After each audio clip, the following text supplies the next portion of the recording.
In the last segment, we saw that this notation, locate Tijk, is the way of finding, it represents the solution to the location of k stations to serve towns Ti through Tj, and returns the maximum distance from any town to its nearest station.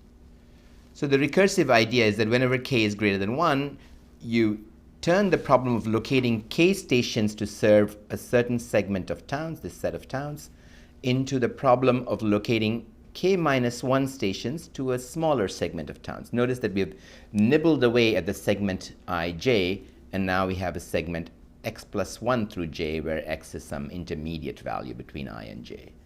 So this is the general idea, to nibble away at the whole problem, as I said, from the edges, and reduce to a slightly smaller problem, as indicated here. So what does this mean, and why is it correct? Let's just look at that. Again, we said this last time, but the first term represents, so okay, this solution looks at every possible way of locating the first station. How many towns is it going to serve? It's looking at every possible x for the number of towns it's going to serve.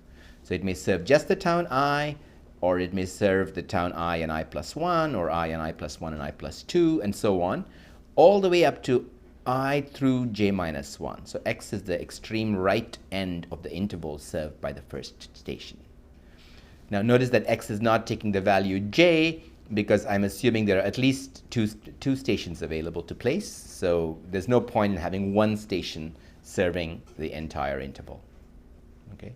Once I've decided the number x, so once I've chosen the number x, and I'm going to choose it to minimize the overall quantity, but once that, imagine that one particular x is chosen, or for one particular x, the first station is going to serve stations towns Ti through Tx, and it's going to incur a distance of Tx minus Ti over 2. The remaining k minus 1 stations are going to serve the remaining towns from x plus 1 through j, and it's going to incur whatever cost is incurred by the recursive solution to this smaller problem. And so the overall cost of the solution is the worst of these two terms, whichever is the higher cost. Is it the first station's distance to the furthest town that's the higher cost? Or is it the recursive solution's cost that's the higher cost? That's why we're taking the maximum here of the two. And of course, we want the best solution overall. That's why we're looking to minimize over all possible choices of x right here. So I hope that makes it clear, but you should think a little bit more about what this all means and why it is correct. So let's actually now turn our attention to not just the correctness of the recurrence relation that we've just defined, but the time it takes to compute the solution. So we want to compute the location, to locate k stations to serve towns 1 through n. And we want to find out the time it takes to figure out the location of these k stations. So let's let Tnk be the time it takes to solve this problem. N represents the number of towns, and k represents the number of stations. So Tnk, the time it takes to solve a problem with n towns and k stations. So if you look at the recurrence relation, what it does, at the top level, it's trying to take the minimum over n possibilities, roughly, for the location of the leftmost station. So that the minimum takes n steps. Finding the minimum of n quantities takes n steps. And then it's recursively calling the subproblem on k minus 1 stations to serve some j towns, the remaining towns to serve, where j can range from 1 to n minus 1. So it might serve the remaining subproblems may be to serve 1 town, maybe to serve 2 towns, all the way up to n minus 1. We know that the first station has served at least 1 town, so that's why it's at most n minus 1. Okay, so that's a recurrence relation also, but it's a recurrence relation for the number of steps needed. Now, if you look at the base case of this, if you just have 1 town to serve and there are k stations available for any value of k greater than or equal to 1, so this is k greater than or equal to 1, then it's easy to figure out in one step where to locate the stations. In fact, you just have to put down one station right on top of the town and have a distance of 0. So T1k equal to 1. On the other end, if you have n towns and only one station available, Again, it's easy to figure out where to locate that one station. It's going to be at the this average location between the first and last towns. And that also takes only one step to compute. So T1k and Tn1 are easy to compute for any values of k and n. So bearing that in mind, let's look at what Tnk looks like. And here is a very messy looking structure called the recursion tree. So at every node of the tree, I have indicated the size of the problem that we're dealing with. The size of these problems is parameterized by two quantities, the number of towns and the number of stations. So at the root, we want to solve a problem with n towns and k stations. Now, remember the algorithm, how it works.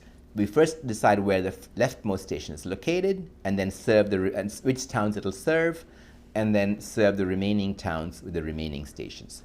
So the remaining towns may be anything from 1 through n-1. There are all those possibilities.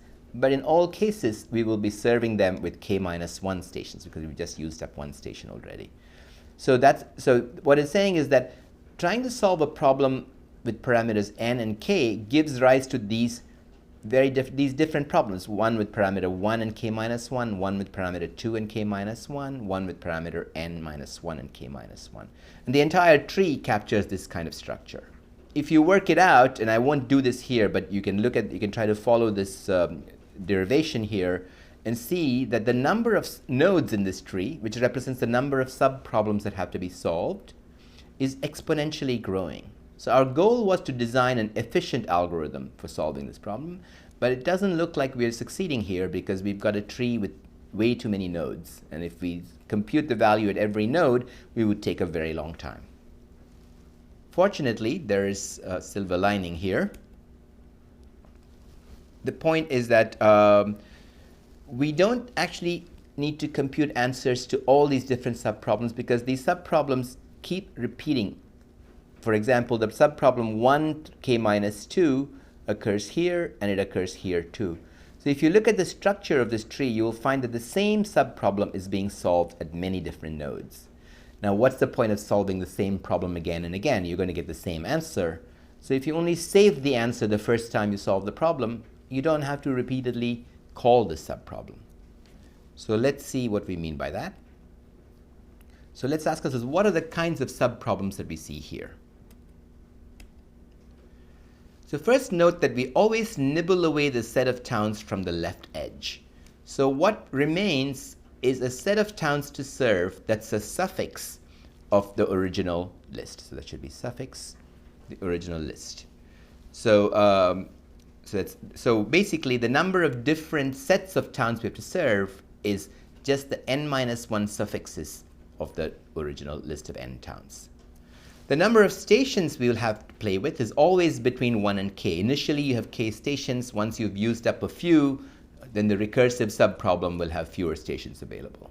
But the number of stations is always between 1 and k. So there are n-1 suffixes of towns, and between 1 and k, or k different possibilities for the number of stations available. So the total number of subproblems is at most k times n-1. So if we were cleverer about keeping track of the solutions we've already computed, we could actually do this pretty fast. And dynamic programming works well when the number of subproblems is not too large. This is considered not too large because it's just some polynomial function of the number of stations you're allowed to use and the number of towns you're given. So instead of thinking about a recursion tree, so think about an array of subproblems that we are computing the answer to. So Cij is going to represent the minimum cost of placing j stations to serve towns I through n. Remember, I through n is a suffix of the towns. The last set of towns from I through n. So the minimum cost of placing j stations to serve the towns I through n is going to be denoted by Cij. So here's some pseudocode for computing Cij. I will let you stare at it because we've talked about the recurrence relation, and Cij is computed exactly using that recurrence relation. You want to locate for towns starting from start to end. We want to locate k stations, and we decide which set of towns the leftmost station is going to cover, and then cover the rest recursively. That's all we are doing. But we only compute the answer to each subproblem once. So each subproblem takes at most n steps to solve, because you have to minimize the possible n possibilities for the answer at most. And there are only n minus 1 times k subproblems, leading to an overall running time of n squared k, where n is the number of towns again, and k is the number of stations. We can also do this completely from a bottom-up, in a bottom-up manner without recursion at all. So what we will do is we can say for all, so we can do it from the end. We say for every possible I is the, remember, CI1 represents the solution where we are covering all towns from town I to town N using one station. So CI1 is going to be exactly the distance from the average point between these towns to one extreme or the other. So T end minus Ti over 2. That's exactly the average of these two. So we compute, the solution using one station for every suffix of our given set of towns. And of course, C end I equal to 0, because we cannot go backwards. So for j from 2 to k, we can compute. I will again let you work through this pseudocode, but if you see, let me see what the highlights are. For j from 2 to k, for I from n to 1, yeah, I think it's not worthwhile for me to go through this. I'll let you figure it out yourself.